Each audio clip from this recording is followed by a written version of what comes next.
Nagmamadali ka na naman sa progress mo. By the way, I'm Jom, just a Cebuana working in Manila. Gusto progress agad, ayaw consistent. Huwag mong madaliin ang progress. Gusto mo after a month may progress agad. Walang instant B. Pag hindi mo nakitaan ng progress agad, susuko ka na. Huwag kang magmamadali para hindi ka ma-burn out. Umaabot din ako ng 1 year sa pagda-diet. Sobrang hirap na hirap ako. Nahihirapan ako sa gutom. Pero mas nahihirapan akong pumili ng mga damit ko na hindi makita ang bloated na tummy ko. Kaya this year, sinipagan ko talaga. 4 months straight, nagda-diet ako at ito na ang result. Flat tummy is waving.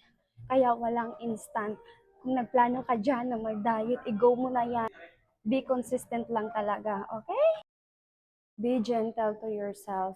Mag-show up ka lang, okay na yun.